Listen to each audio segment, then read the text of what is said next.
Welcome everyone to the second Alumni Founder Series of the semester.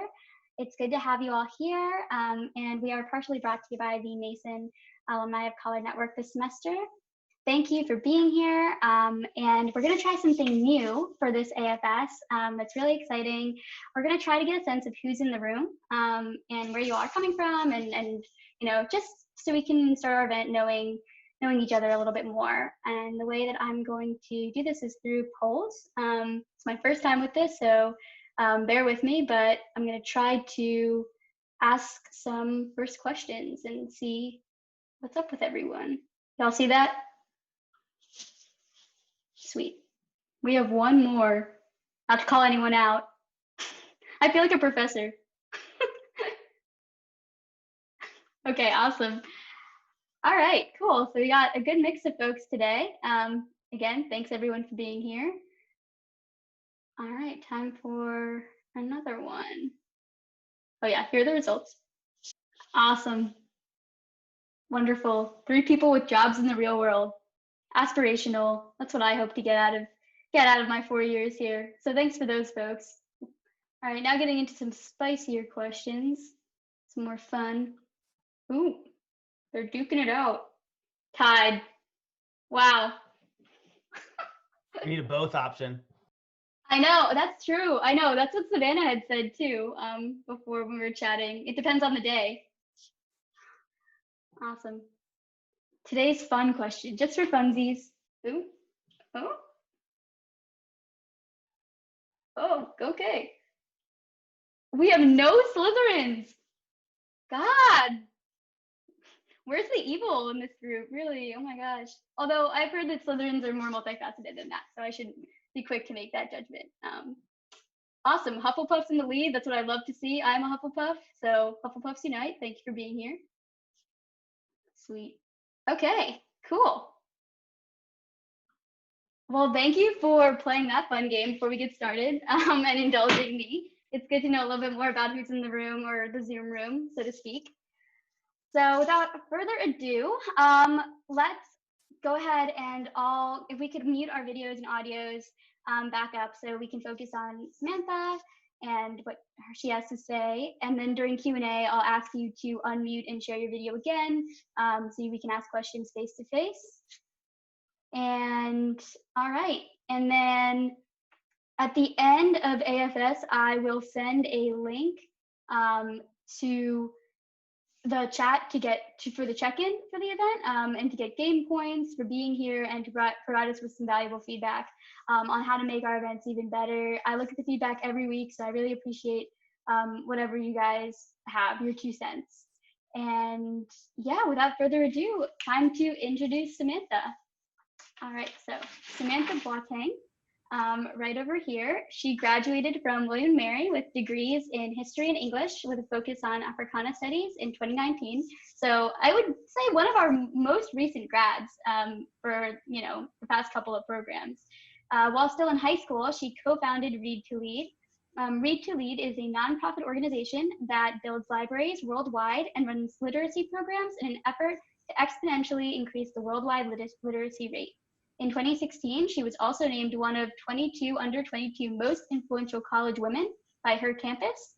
Currently, Samantha works as the OperationsChief at Slamm Technologies, an IT training and support company. Thank you for having me. Yeah, thank you so much for being here. I'm so excited to talk to you and just have a really awesome conversation tonight. So the first question I really like to start off with, especially right now, it's just how are you? Where do you find yourself right now? Where are you coming to us from? And just, what does it look like to show up for yourself right now during this difficult kind of period in history and just in life? Okay, so I won't answer those in order. I'll kind of, but right now I'm in Northern Virginia, so I've been here my whole life, so I'm pretty close to campus still. I'm okay. I mean, as okay as we can be now. Of course, it's definitely hard, like with COVID, with racial injustices in the world, kind of navigating those spaces as an individual, as a recent grad and just different things, but I'm okay. I finished school in December of 2019, so it was pretty recent, not even a year. So it's just, I don't feel like I'm in the real world yet. I feel like I just finished school like a couple days ago and now I'm at home. But I've been okay for the most part. I would say, like, regarding how do I show up for myself, right now, it's hard also because I'm applying for grad school. I decided to take a year off just so I could refresh and restore myself because school was a lot, of course. But so now I'm applying for grad school and it's difficult balancing like maintaining healthy living, working, being a part of a family, being a friend, being a person. I mean, it's definitely difficult to balance, but I would say what has helped me a lot has been just being in my corner. I mean, recently I started watching Sister Sister on Netflix, and every day I watch it just because, I mean, why not, taking a couple hours every day to do something that makes me feel happy. I like to write, but sometimes since I also write professionally, then it can be overwhelming. So I go away from writing. Maybe I'll read instead. With friendships and relationships and stuff, then most of my friends know I didn't talk to my friends between like March and June, and it didn't affect our relationship. And I think that also helps, like, for me showing up for myself, kind of knowing that, like, having strong enough relationships that I can do that. My friends know that, and we're all kind of on the same page with that. They don't feel offended. I don't feel offended if they also take a hiatus of their own. So I think it's multi-layered. I think it depends on the person. Sometimes it's just a matter of actually sleeping and not just like closing your eyes for like 30 minutes every couple hours.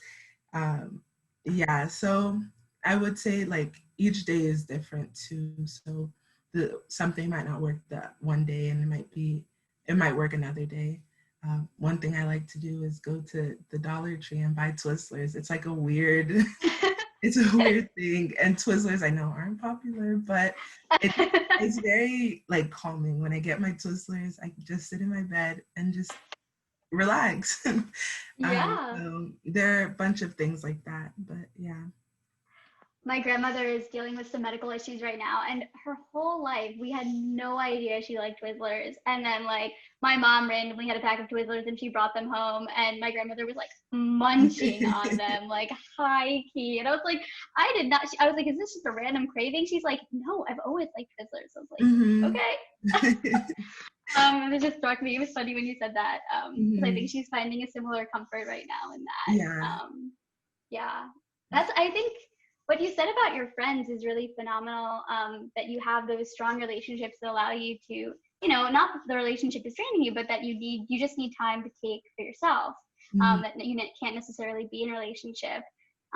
Do you feel like, with your transition from William and Mary, do you feel like your friendships, most of the friendships that you sustained there, were kind of that same caliber? Did those kind of fuel your time there? And then how has that changed, in the months really that you've graduated?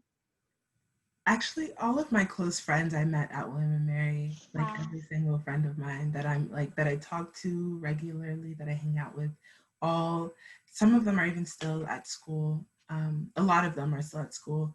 So I would say being away from campus has kind of changed my relationship with them in a way. I mean, not entirely. Like if I decided to call them every day, then they would answer, but it's weird. I mean, my roommate from last year, then now she's back on campus with another friend of ours. And like, I miss those types of experiences with my friends, but it's understandable. I mean, I knew that this time would come that I'd have to leave and kind of be on my own, but I'm glad that a lot of people live here in Nova. I mean, almost all of my friends live here in Nova. So it hasn't been too much of an issue I haven't hung out with a lot of people, but because of course, what's happening in the world. But if everything was like normal or whatever that means, then I definitely like it would have been our relationship would have been like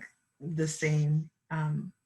Yeah, my relationships haven't changed that much, the long and short of it. Yeah. I know, I feel like that should have been a poll question. Like, how many of you are from Nova? And it just would have been like everyone. That's great to hear. I mean, especially as a senior, I'm like, oh, like I love all these people so much. And I am worried about, what will happen next year when we're all not. Say, though, I've definitely, like some people who I would consider like my closest friends, those relationships, I don't know what happened to them and stuff. So I would say, as much as you do want to hold on to relationships, friend breakups happen too. Like, even if for no reason you grow apart, you're kind of pursuing different things in life. And it's sad. I mean, when that happened with my close friend this summer, like I cried. I mean, it hurts. It's a breakup. But friendships are seasonal, to be honest. I mean, friends are with you for a certain season in your life and they help you in that season and stuff. That friend of mine, if I texted her now, we could talk and stuff, but we're not so close. So it's understandable. Everyone grows and moves on. Your friends from when you were 5 might not be your best friends now and stuff. So I think it's helped having those experiences as well, because it's like, I feel like I'm growing in a way and understanding relationship with others a little bit better. That's so awesome. I love this conversation. I'm like all in on this kind of stuff. And honestly, like when I was, preparing for our conversation, I was thinking about how, you started Read to Lead in high school and then you went to college and now you're post-grad, obviously. I mean, this whole concept of, everything for a reason or for a season. How have you seen your organization transform? How has your relationship to Read to Lead changed over the years? Okay, so Read to Lead has definitely evolved in so many ways since I was in high school. When I was in high school, it was kind of it started more as like a feel-good project. I wanted to do something to be a good person, to feel better about myself because of whatever reasons. I mean, a lot of like social type of work comes from that. And that's okay, like when you're starting, I mean, but it's detrimental to the communities you're serving if you're doing it for your own personal gain. And I didn't know that. I didn't have the language to understand that. I wasn't aware of that and stuff. So it really started, I mean, it was innocent. I was just this young kid. I wanted to do something. My family's from Ghana. I brought this problem. So I thought I'd do something. But because of how it started, because I wanted to do something to feel good about myself, then I was worn out immediately. After our first trip there, our first trip in 2016 for Read to Lead was probably one of the worst experiences of my life. We lost funding. The community, there was just a lot of corruption going on. It was an election year there in Ghana, so people were like backstabbing and like it was so cutthroat. It was just crazy. I had recently graduated high school. I was so nervous about going to William and Mary. That experience traumatized me so much that I asked William and Mary to defer my admission actually a week before I came to campus because I didn't feel ready. And that's how it started, me wanting to do something good. When I went back in 2017, in 2016, December/2017, January, I realized, well, it was that summer, at the end of the summer, that I realized that no matter what I do in this project, then the work is going to be done. No matter how I feel, the work must be done. It must continue. So even if I'm sad, even if I'm tired, even if I'm annoyed, my personal emotions and how I feel and what I think need to be put aside. And that's what I realized that same summer. One day, we didn't finish opening our first library the first trip we went, even though that was the plan. But we opened up the library for the kids and they came in excited, running around and stuff. And I mean, kids really have great vision. As a kid, you're so passionate. You think, I'm going to be an astronaut. I'm going to be all these great things and stuff. But as you grow up, then your vision becomes limited. And I think that trip, then it kind of just renewed also my vision in a way. Like, my vision was so limited when I first went. I was like, I just want to do something good. But afterwards, then I realized it doesn't even matter if I think it's good or if I like, it's what is going to benefit the community firstly. And also not limiting myself to what I know and what I think and believe in. So yeah, so that year it changed a lot. I quit Read to Lead at least like 10 to 20 times when I was in school. It was difficult. I wasn't able to fully be involved. My junior year, we did have an internship program with a few students from schools all around the state, but that I barely communicated with anyone. I wasn't able to really manage it because I was still in school. Yeah, of course. But now that I'm out of school, then I think now is the like perfect timing, basically. I'm happy Read to Lead has been there and the foundation has been established, but now I actually have the time to invest into it. I'm able to actually think about, like, come up with strategy, actually fundraise and stuff. Of course, it's difficult balancing that with working full time, but I would say my relationship has changed with it in that way that now I see it as a full-time thing. Like, I wouldn't mind if I was working for Read to Lead fully. In school, I was focused on school. I wanted to graduate. I wanted to get my degree. So yeah, it's evolved a lot. I've also learned through Read to Lead how to work with people. I'm very independent, extreme to a fault. I like to do things on my own. I know how I want things done, so, and I can do it quickly. I don't have to wait for anyone. I don't have to get approval from anyone. So that's another reason why our internship didn't work out, because I wasn't able to delegate. I didn't know how to. But now we have a team that I'm actually able to work with. I'm able to present things. I'm able to say, hey, can you do this? Can you send out these emails? Can you contact these people? Can you work on this? It's still difficult. Of course, there's some things that I feel like I enjoy even doing, like, let's say if it's like video creating, I like to make videos and record stuff and create content. So it's a piece of cake, and I just I sometimes like to control a little bit, but I'm working on it. Yeah. Oh my gosh. I feel like a lot of our guests this semester have talked about just like a frustration with bureaucracy and, just wanting to take charge and do it. And it seems like you can relate to that. Yeah. And also just we have these entrepreneurship tenets, and one of them is collaboration. It seems like, it's always a balance of the collaboration and the will and the energy that you feel now, as somebody who's not a student anymore and who can focus on that, and, fundraising and everything that is a part of Read to Lead. I'm wondering, you were saying, you work full time now, and how does that job with the Slamm Technologies, so how does it feed your work with Read to Lead, this renewed energy that you seem to have for Read to Lead? Do you feel the same with your work there?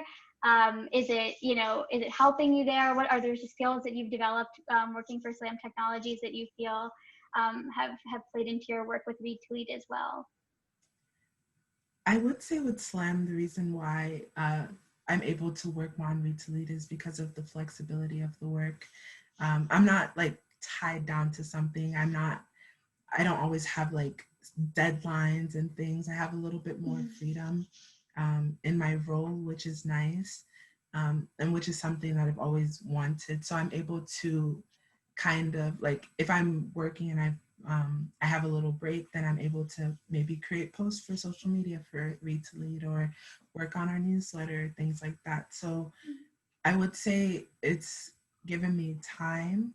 And it's also, I guess, being in a professional space, I'm meeting more professionals. I'm meeting more professionals, and it's kind of changing my perception of life in a way. Being with students is great, but sometimes we kind of have a limited, like our whole worldview is school. Even if you do an internship, still, I did an internship with the State Department. I got experience here and in Germany, but still my worldview was school centered. But meeting people from different industries, you have to really, it's taught me to be really accommodating in a way. I'm always dealing with like people. So I think that also has helped with Read to Lead because I'm learning people skills in a new way. Not that school didn't encourage it, but I think school you can kind of be like, oh hey, and continue about your day and like pretend like you actually care about people. But in work, with work and with work you have to be genuine. I mean, it's work, you're getting paid for this. And I think also what helps with work versus school is that when you leave work, work is done. You go home, you get to rest, you get to kind of be in your space. When you leave, I think that's also why building relationships in school is different because you're always overwhelmed with schoolwork. You're in class all day, you leave, you go to your room, you still have more work to do and stuff. So I think time has changed most things. Having time. What would you say, speaking of time, what would you say to somebody who, has this entrepreneurial drive to start something, to work on a project outside of the job that they're already doing, but maybe doesn't feel like they have the time? You're obviously balancing two things, and I know you said flexibility is a huge part of that. Are there certain things that somebody who has that drive but isn't ready to necessarily be like, I'm just going to go out on my own and start my own venture, like, how can they satisfy that desire or that idea that they have? It's hard.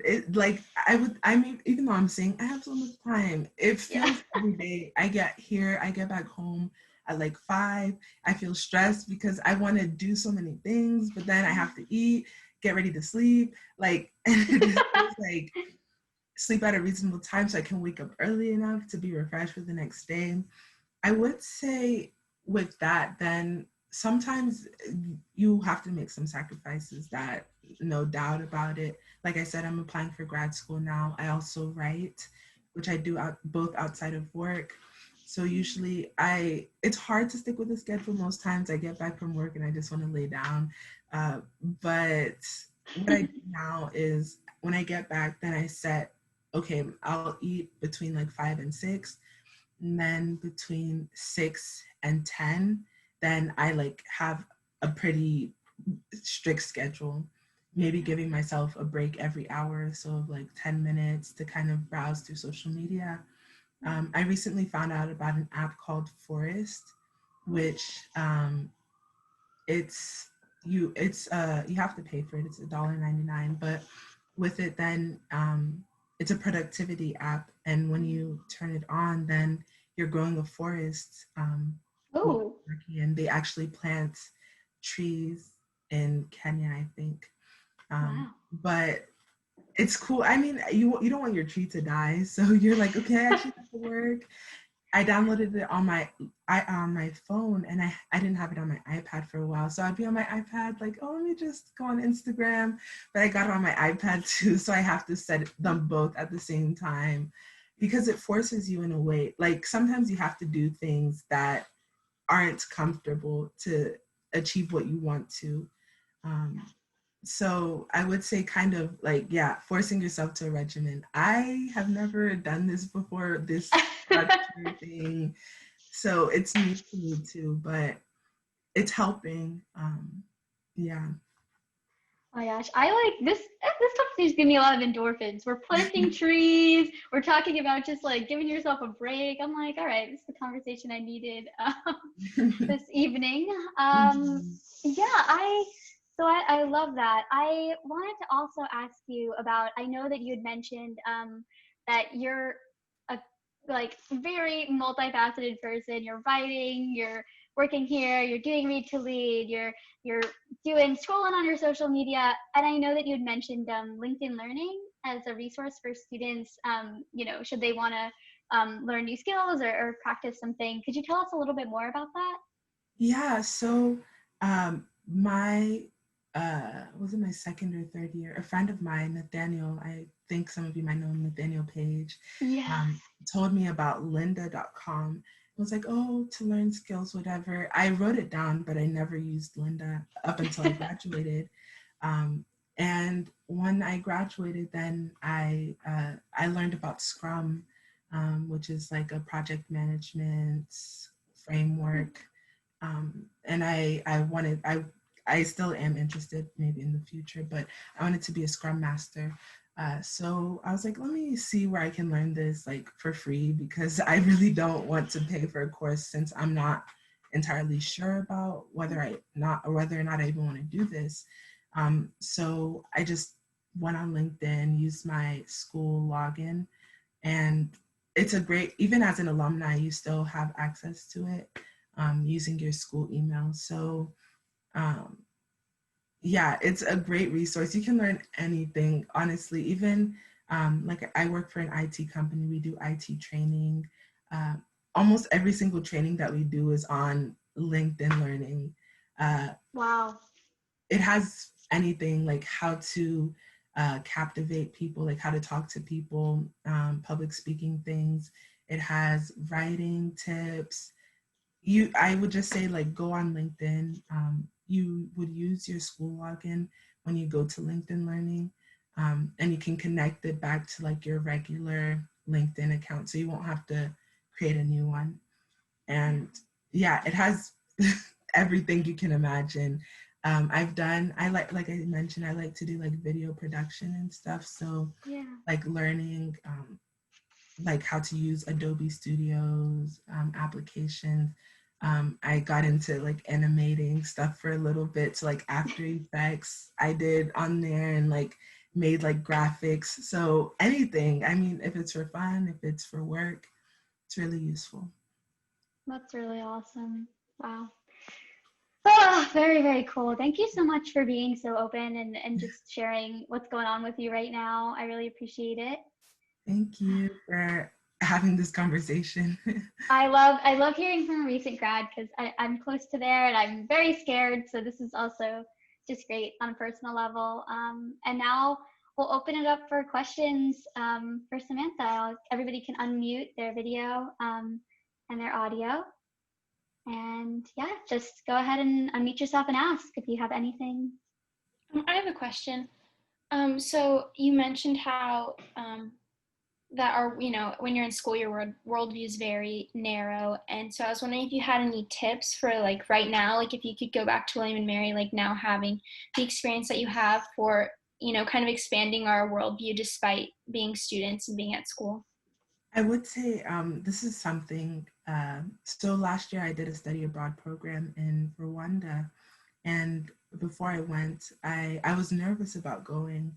I didn't know the professors, I didn't know anyone on the trip, and one of my professors, Professor Nobara, she left the school, but she was in the English department. She told me that I should talk to every single person I met, have a conversation with every single person I met, and I was like, I grew up, from childhood, I was really shy and stuff. So college is when I kind of came out of my shell, but I have those tendencies. I'm an ambivert. So sometimes it's hard to open up. So I was like, I can't talk to random people. Like it's hard for me. So, but when I went, I did it.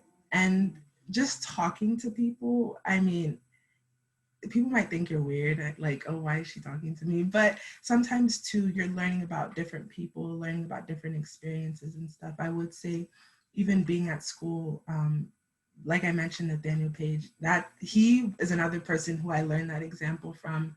I actually met him. We both happened to be walking from Botetourt to CAF, and he stopped me and was like, hi. And like, it was weird. I was like, who is this guy? But now we're like close friends and stuff. So I would say, yeah, meeting as many people as you can. It's useful, like learning about other people, their experiences, their worldview and stuff. Yeah, Botetourt. Yeah. Thank you. Mm-hmm. Which hall were you in, Samantha? Gooch. Nice. Okay, I was Nicholson. Was anybody else in Botetourt? I think we have some more Botetourt people. I was. Oh, fabulous. Oh, Michelle was in Nicholson. Yes. Okay, we got a Botetourt group going on here. I love that. Oh, Laura, you were also in Nicholson? I did not know that. Oh, that's fabulous. Okay. Oh my gosh, Tyler too. Oh my gosh. Laura, Oh, Tyler, wow. and I were all in Nicholson together. Oh. Oh my goodness. Okay. Wow. Squad. Love the road trips. The chat is really entertaining me this time. Thanks, guys. This is fun. Cool. Anybody else have any? I see there's a question. There was a question in the chat from Dan. Yes. All right. So for Slamm, then my role, it's a small business. We have 3 offices, but here in Manassas, our office is quite small. So even though I technically do operations, I also do like marketing and just anything that we need for that day. But mostly operations and like how the business runs and stuff across our 3 offices. And we have one in Massachusetts and one in Accra, Ghana. But with Slamm, then I've learned a lot about IT. Honestly, at Women Mary, since like our only like IT majors, I would say would be like data, like I think there's a new data science major and then computer science. But other than that, I didn't have that much of an exposure to the field. But being here now, then like learning a lot about cybersecurity, how vulnerable we are, even like Zoom, like using Zoom, how vulnerable a lot of like companies and churches, organizations have been using Zoom and stuff, and how to stay safe online. It's really been interesting. Cybersecurity is such a growing field. There are at least 100,000 unfilled cybersecurity jobs around the world. So there's a need for cybersecurity professionals if anyone is interested in that field. But yeah, cybersecurity it's great. I don't think it's for me, but it's a great field. Yeah, and there's a lot of money if you want money. Oh, okay, yeah, our office is in Worcester, so yeah, that's great. And I bought a house there. I have a question related. Maybe I'll do it in a choose your own adventure. So there are really 2 questions, and you can answer whichever one you want. Because both of them had to do, I think, with learning something. So you first shared a story about the first library. And as you shared about the challenges of opening that, I saw in you grit, which is something that we really try to promote at the Entrepreneurship Center. So I was just wondering, like, how did you develop that ability to have grit, to have that like sustained persistence is what we talk about. So that's the first question. How did you learn how to have grit?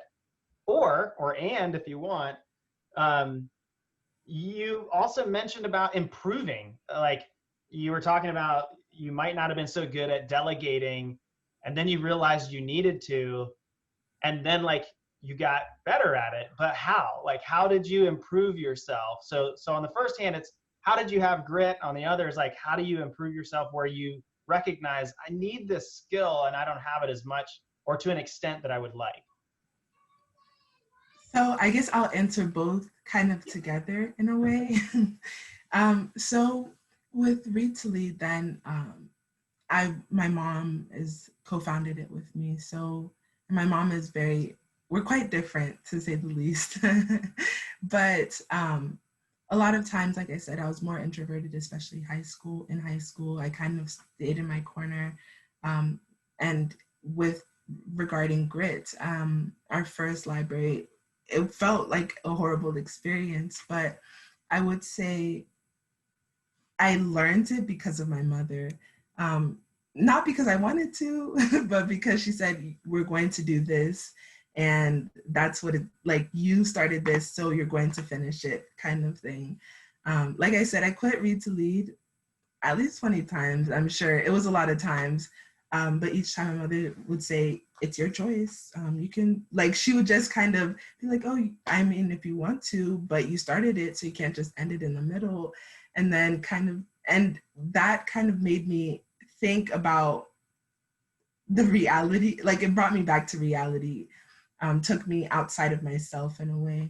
I would say it helps, one, to have someone who will call you out, maybe not always your mother, because it might not always be Could we get your mom on this Zoom? We could share the link real quick. No, she's not on the Zoom. She's in Ghana now. But I would say having, even if it's not like a parent, of course, then like a friend who can be very straightforward and honest with you and tell you, stop being selfish. Like, you started this, you need to finish it. Or yeah, someone who can call you out. I had a friend like that at school as well, which helped me continue the work that I was doing. And the second part of the question was, I'm sorry, I forgot it. You had mentioned specifically about delegating, like getting better at delegating. I'm just curious, like, how did you learn that? How did you get better at something you recognized you needed? Yes, okay.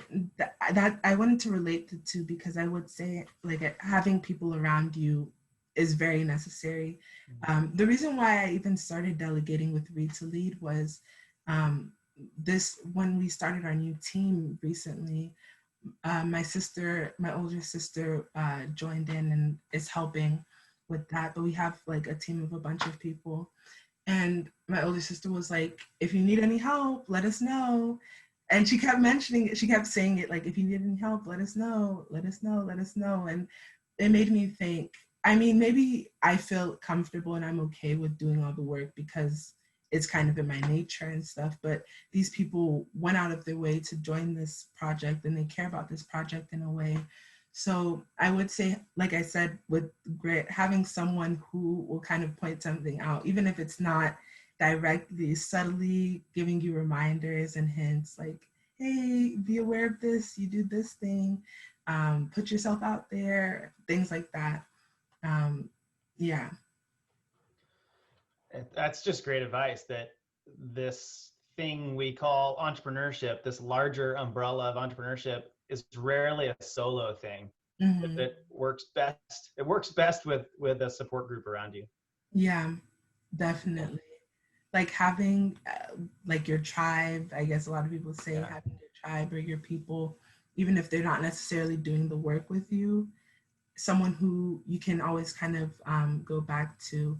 I was reading, Chimamanda was giving advice, Chimamanda Adichie Ngozi, she was giving some advice to writers, and she advised them, like, don't just send a book to a publisher, have someone read it and have someone who will actually be truthful to you about it, even if they're not necessarily interested in the topic.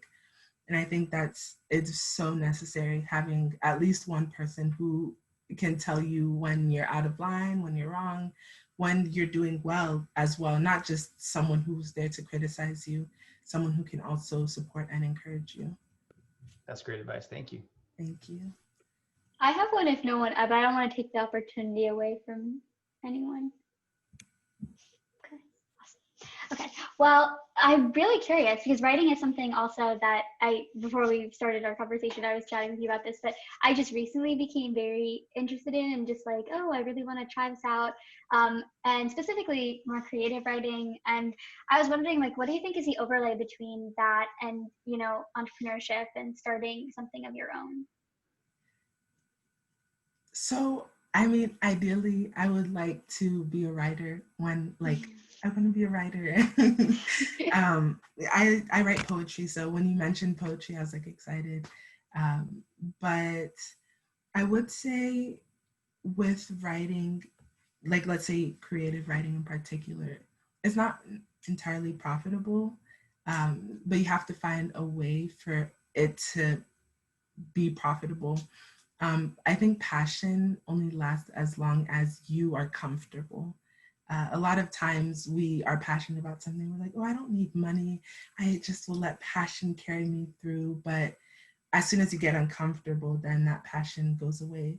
So with writing, then I would say if you are interested in pursuing that like professionally, then trying to get into like freelance writing, or editing.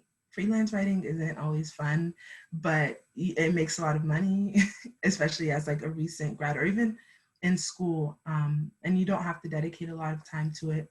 A lot of people are looking for people to write for them, write for their websites and stuff. There are a lot of freelance websites. One I know is Upwork.com, which is great for like freelancers and stuff.